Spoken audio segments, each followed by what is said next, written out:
Part 2 to using your phone at the gym. My onesie today, I got a new red onesie because I'm feeling real superhero, and that's what we got going on. If you want to support me, you can click below for my Discord and join the subscription and the messaging. You can message me every day for more flexing videos.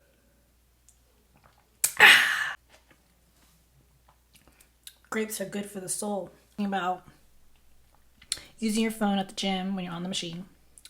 So the first thing that I probably should have mentioned, referring to changing your music on the phone, I'm also referring to the fact to people that are literally sitting on the machines and hogging the machines. Okay, that's a real problem. Okay, don't sit on the machines and just hog the machines away because there's other people needing to use them. I stop in between my breaks and I'm on my phone changing my music. Do that. I was mainly just referring to if you're just gonna sit there and like not even use the machine and just sit on your phone and play. All right, there's a couple reasons why this is wrong. Hold on, I need my pineapple break. All right, it's rude. Okay, so just you want to be nice, you want to be decently, a good person. Pay your taxes, subscribe to the YouTube channel, check out my Discord for more amazing peck bounces. You just want to be mindful of the fact that other people are on a time crunch. So when you're at the gym, it's just common courtesy to just try to stay off your phone as much as you can. The other thing is like with gym etiquette is if you're going to record yourself, I see a lot of people doing this, and I typically don't really record myself when I'm in a gym unless it's like a niched powerlifting or bodybuilding gym. Because I just find that people find it annoying, and so I just typically avoid it, and plus I don't really need to because I have my own. But for the most part, just try to stay off the phone. You don't really want people to look at you differently because of that, and it really is kind of, in my opinion, a little bit of a low class etiquette type of thing. So if you want to be perceived, somebody that's educated and smart and conscious, just try to be mindful of that, to just try to stay off your phone. Again, it's not really applying to if you're changing your music. I sometimes I'll take a break and I'll, if I'm in between my prep, in between my sets, I will change my music, but I won't actually stay there and text people when I'm at the gym, okay? Because you'll get sucked into your phone and into that world, and you will kind of lose track of time. Dive into a couple of gym etiquette things really quickly that I was been wanting to do for a while. So let's go ahead and jump right in. So the first gym etiquette thing is try to clean up after yourself.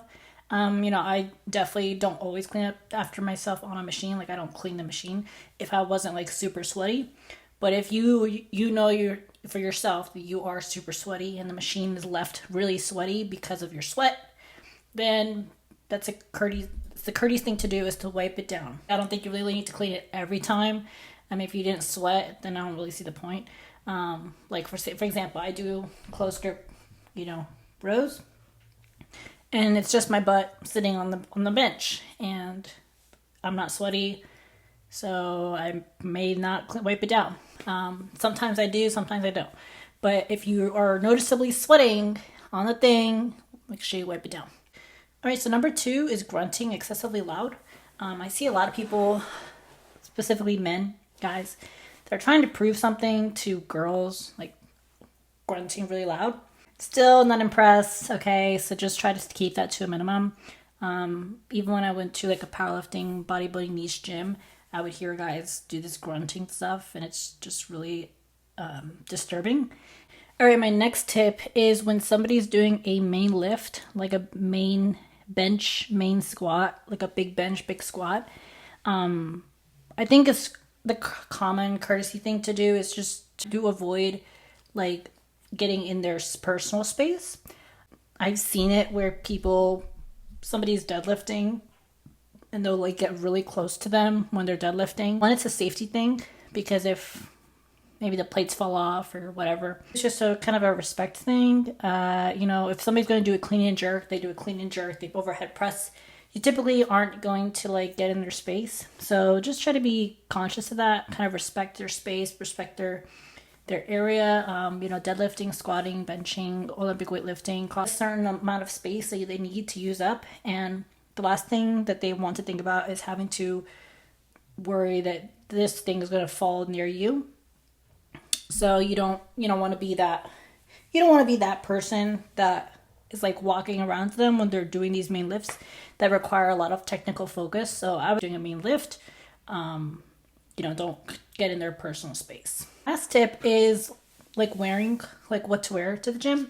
So I certainly have my moments where I've, had clothes where kind of revealing, if you will, all for showing your body and, being proud of what you built and what have you. Be kind of smart about it and be a little bit strategic. So obviously this applies more so to women than to men, but like for me, I really like these onesies. I'll have a picture on the screen of one of my onesies that I wore, and it's very revealing in the back.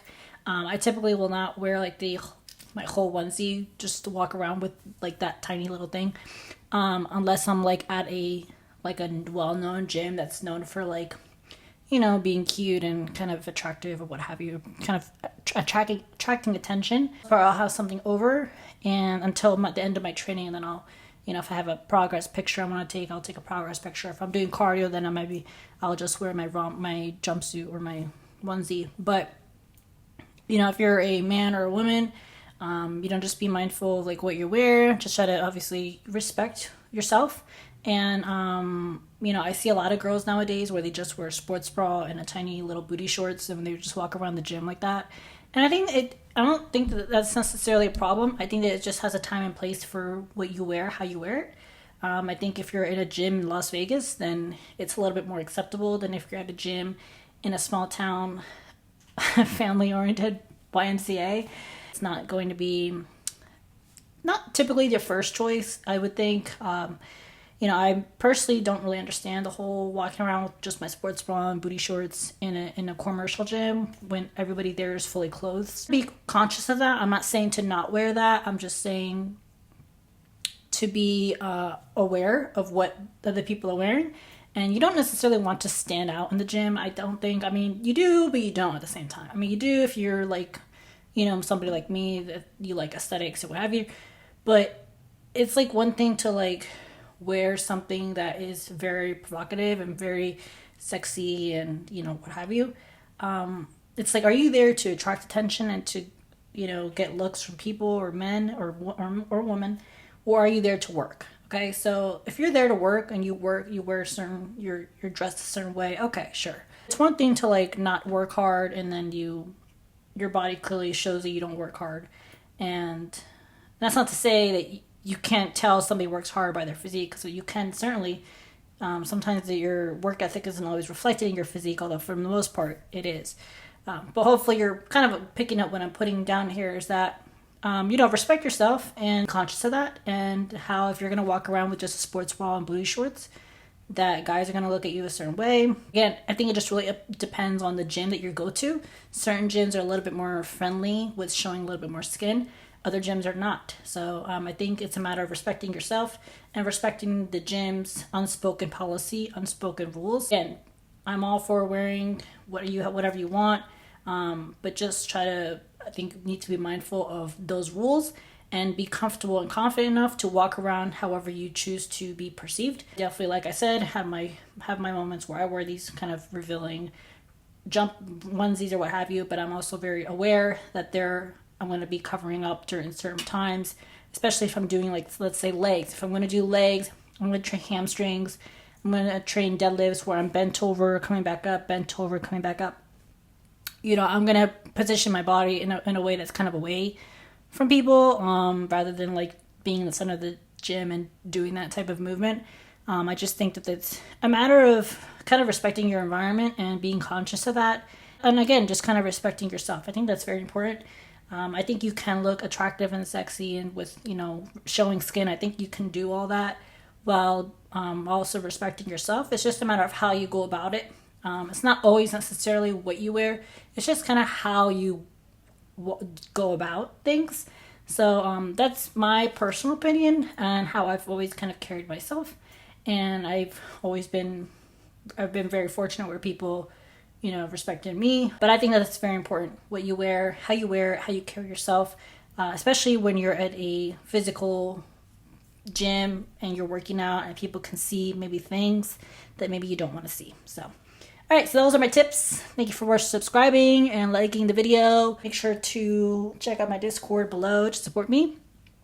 You can chat with me and check out more like flexing videos and stuff like that. And I'll see you in the next video.